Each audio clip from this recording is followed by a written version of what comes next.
Good morning, good evening, good afternoon, ਸਤਿ ਸ਼੍ਰੀ ਅਕਾਲ। ਜਿੱਥੇ ਜੋ ਟਾਈਮ ਹੈ ਉਹ ਗ੍ਰੀਟਿੰਗ ਅਸੈਪਟ ਕਰਿਓ। ਤੇ next topic is Hamiltonian mechanics. The successes of Newtonian mechanics resulted not only from its superb applicability to the physical world, but also from the richness of the mathematical theory that it gave rise to. It is remarkable that all the superb theories of nature have proved to be extraordinarily fertile as sources of mathematical ideas. There is a deep and beautiful mystery in this fact that these superbly accurate theories are also extraordinarily fruitful simply as mathematics. No doubt, this is telling us something profound about the connections between the real world of our physical experiences and Platonic world of mathematics. I shall attempt to address this issue later in chapter 10 or page 430. Newtonian mechanics is perhaps supreme in this respect, since its birth yielded the calculus. Moreover, the specific Newtonian scheme has given rise to a remarkable body of mathematical ideas known as classical mechanics. The names of many of the great mathematicians of the 18th and 19th centuries are associated with its development. Euler, Lagrange, Laplace, Liouville, Poisson, Jacobi, Ostrogradski, Hamilton. What is called Hamiltonian theory summarizes much of this work, and a taste of this will be sufficient for our purposes here.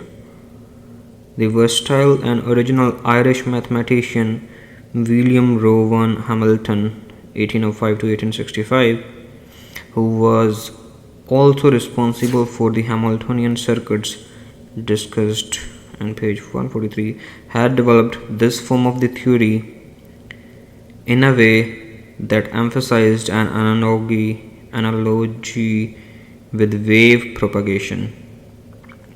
This hint of a relation between waves and particles and the form of the Hamilton equations themselves was highly important for the later development of quantum mechanics.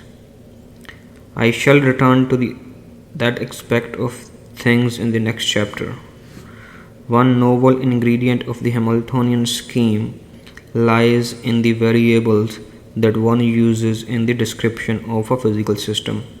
Up until now, the positions of particles were taken as primary, the velocities being simply the rate of change of position with respect to time.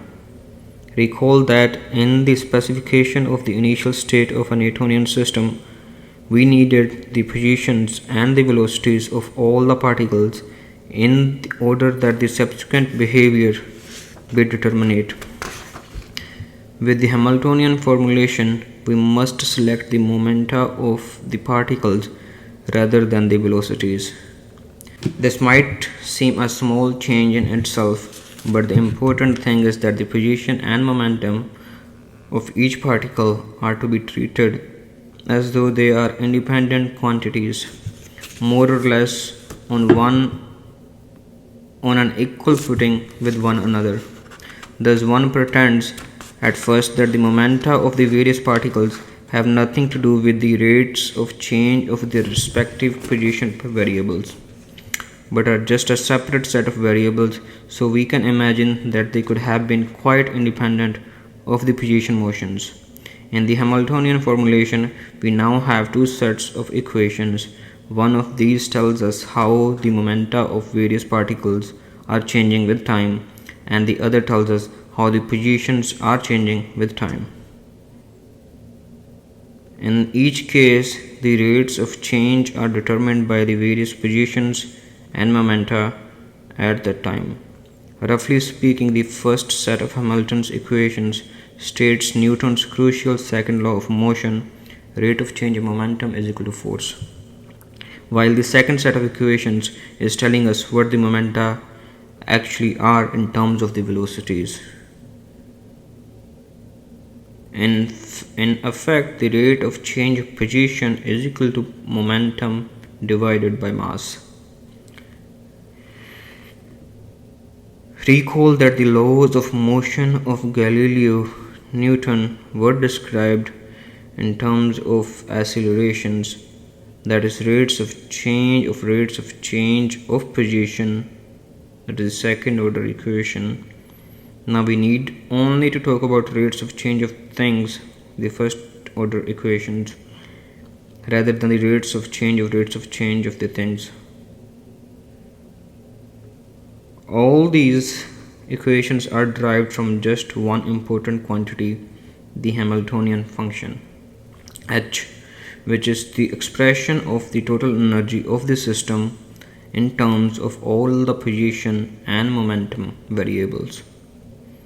The Hamiltonian formulation provides a very elegant and symmetrical description of mechanics. Just to see what they look like, let us write down the equations here, even though many readers will not be familiar with the calculus notions required for a full understanding, which will not be needed here. All we really want to appreciate as far as calculus is concerned is that the dot appearing on the left hand side of each equation stands for rate of change with respect to time. That is, p dot of I is equal to negative rate of delta. I don't know, is it delta or it's some other, I don't know what we say to this symbol, h over the same symbol of xi, and xi of dot is equal to d of h over d of pi. Here the index I is being used simply to distinguish all the different momentum coordinates p1, p2, p3, p4.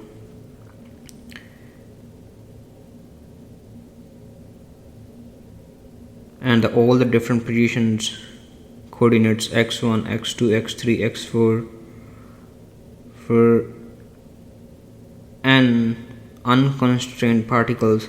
We shall have 3n momentum coordinates and 3n position coordinates, one each for the three independent directions in space. The symbol delta or alpha refers to a partial differentiation, taking derivatives while holding the all other variables constant. Yeah, it's a derivative, right? Derivative of h with respect to x, derivative of h with respect to p, and h is the Hamiltonian function as described. They take a derivative of Hamiltonian with respect to x, which is the coordinates, okay, as described above. If you don't know about the differentiation, don't worry, just think of right hand sides of these equations as some perfectly well defined mathematical expressions written in terms of XIX and P1s. The coordinates x1, x2 and p1, p2 are actually allowed to be more general things than just ordinary Cartesian coordinates for particles, that is, with the xis being ordinary distances measured off in three different directions at right angles. Some of the coordinates xix could be angles, for example, in which case the corresponding ps would be angular momenta, cfp 166 rather than momenta, or some other completely general measure. Remarkably, the Hamiltonian equations still hold in exactly the same form. In fact, with suitable choices of h, Hamilton's equations still hold true for any system of classical equations whatever, not just for Newton's equations. In particular, this will be the case for the Maxwell-Lorentz theory that we shall be considering shortly. Hamilton's equations has also hold true for special relativity Even general relativity can, if due care is exercised, be subsumed into the Hamiltonian framework. Moreover, as we shall see later with Schrödinger cat equations, this Hamiltonian framework provides the taking of point for the equations of quantum mechanics. Such unity of form in the structure of dynamic equations, despite all the revolutionary changes that have occurred in physical theories over the past century or so, is truly remarkable. Phase space. The form of Hamiltonian equations allow us to visualize the evolution of a classical system in a very powerful and general way. Try to imagine a space of a large number of dimensions, one dimension for each of the coordinates x1, x2, p1, p2. Mathematical spaces often have many more than 3 dimensions. This space is called phase space. For n unconstrained particles, there will be a space of 6 n dimensions, 3 position coordinates and 3 momentum coordinates for each particle. The reader may well worry that even for a single particle, this is already twice as many dimensions or she or he would normally be used to visualizing. The secret is not to be put off by this, whereas 6 dimensions are indeed more dimensions than can be readily pictured. It would actually not be of much to us to use to us if we were in fact able to picture it. For just a room full of air molecules, the number of phase space dimensions might be something like, 1 and 20 or 25 zeros are there. There is not much hope in trying to obtain an accurate visualization of a space that big. Thus, the trick is not even to try, even in the case of a phase space for a single particle. Just think of some vague kind of 3-dimensional, even just 2-dimensional region. They have a picture phase space in which they have n particles in a small box, and then they take out that one single particle and put it in a 6 n dimensions. A single point q of phase space represents the entire state of some physical system, including the instantaneous motions of all of its parts. Now here, how are we to visualize Hamilton's equations in terms of a phase space? First, we should bear in mind what a single point q of a phase space actually represents. It corresponds to a particular set of values for all the position coordinates x1 and x2, and for all the momentum coordinates p1 and p2. That is to say, q represents our entire physical system with a particular state of motion specified for every single one of its constituent particles.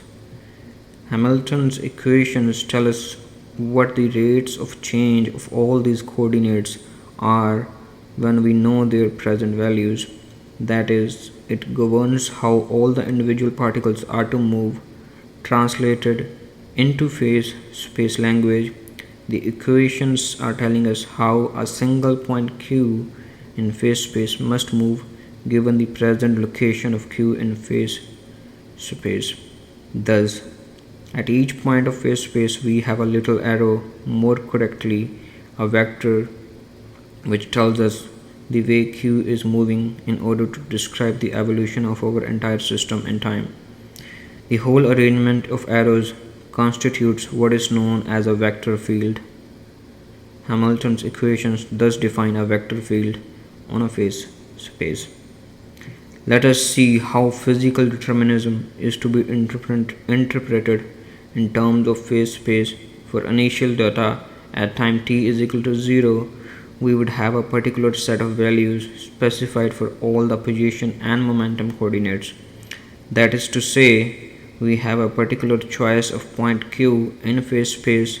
To find the evolution of the system in time, we simply follow the arrows. Thus, the entire evolution of our system with time, no matter how complicated the system might be, is described in phase space as just a single point moving along following the particular arrows that it encounters. We can think of the arrows as indicating the velocity of our point Q in phase space. For a long arrow, Q moves along swiftly, but if the arrow is short, Q's motion will be sluggish. To see what our physical system is doing at time t, we simply look to see where Q has moved to by what time, by that time, by following arrows in this case. Clearly, this is a deterministic procedure. The way that Q moves is completely determined by the Hamiltonian vector field. What about computability? If we start from a computable point in phase space, that is from a point all the holes whose position and momentum coordinates are computable numbers, chapter 382, and we wait for a computable time t, do we necessarily end up at a point which can be computably obtained from t and the values of the coordinates at the starting point? The answer would certainly depend upon the choice of Hamiltonian function h. In fact, there would be physical constants appearing in h, such as Newton's gravitational constant or the speed of light. The exact values of these ones would depend on the choice of units, but others might be pure numbers, and it would be necessary to make sure that these constants are computable numbers if one is to have hope of obtaining an affirmative answer. If we assume that this is the case, then my guess would be that for the usual Hamiltonians that are normally encountered in physics, the answer would indeed be in the affirmative. This is merely a guess. However, the question is an interesting one that I hope will be examined further in the future.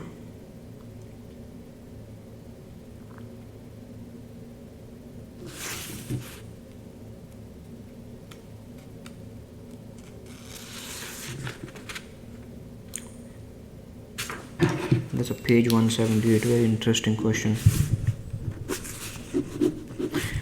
On the other hand, it seems to me that for the reasons similar to those that I have raised briefly in connection with the billiard ball word, this is not quite the relevant issue. It would require infinite precision for the coordinates of a phase space point, that is all the decimal places. In order for it to make sense to say that the point is non-computable,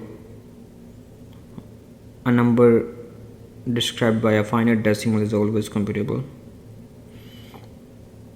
A finite portion of a decimal expansion of the number tells us nothing about the computability of the entire expansion of that number, but all physical measurements have a definite limitation on how accurately they can be performed and can only give information about a finite number of decimal places.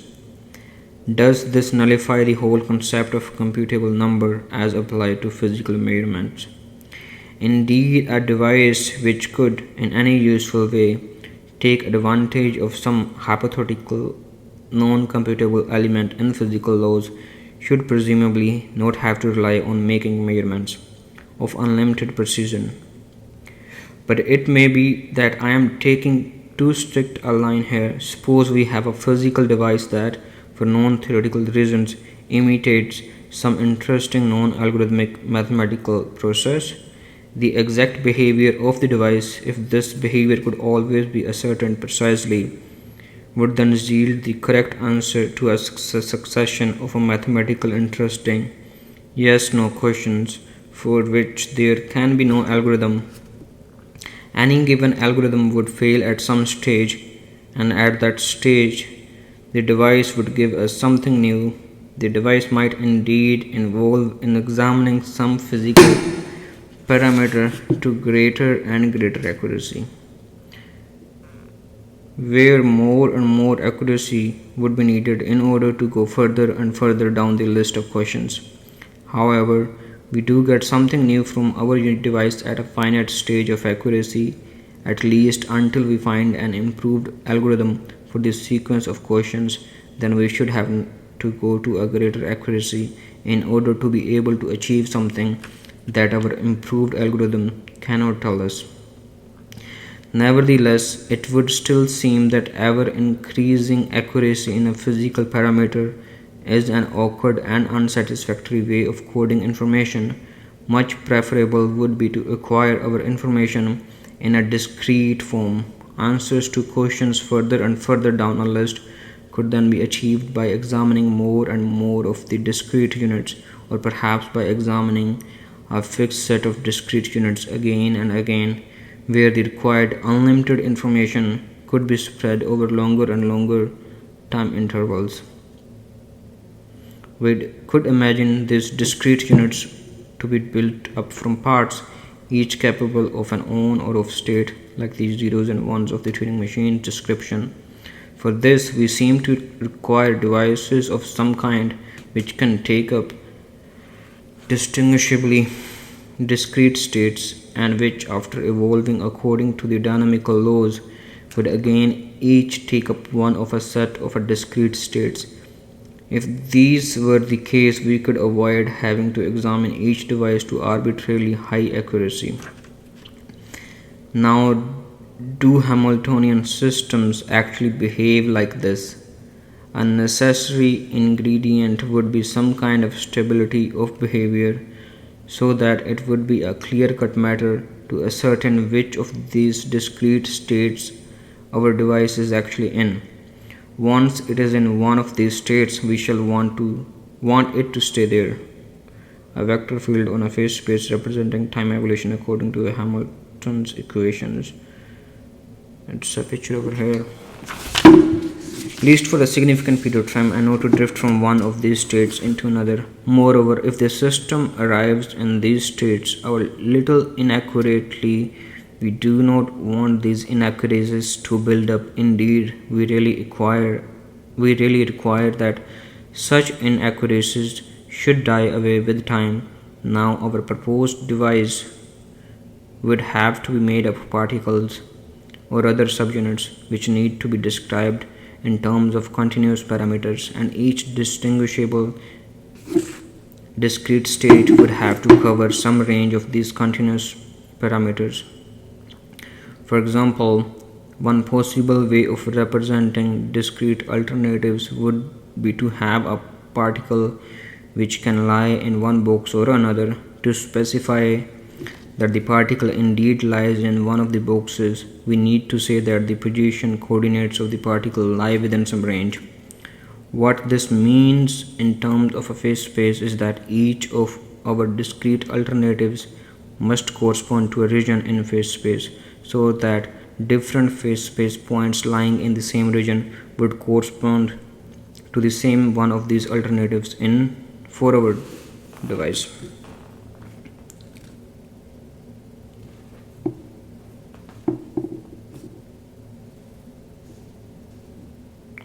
The region in phase space corresponds to a range of possible values for the positions and momenta of all the particles.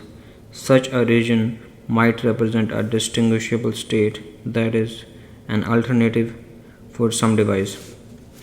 Now suppose that the device starts off with its phase space point in some region R0, R0 corresponding to a particular one of these alternatives. We think R0 as being dragged along the Hamiltonian vector field as time proceeds, until at time t the region becomes RT. In picturing this, we are imagining simultaneously the time evolution of our system for all possible starting states corresponding to this same alternative.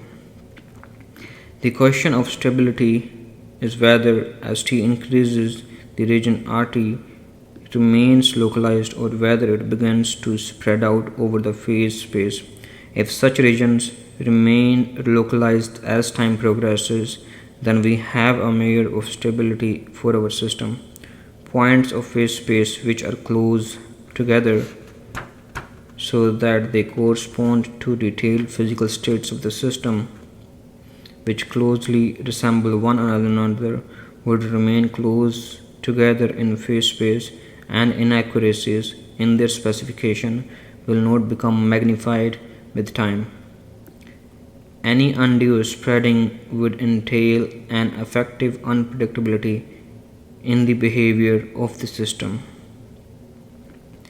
What can be said about Hamiltonian systems generally? Do regions in phase space tend to spread with time or do they not? It might seem that for a problem of such generality, very little could be said.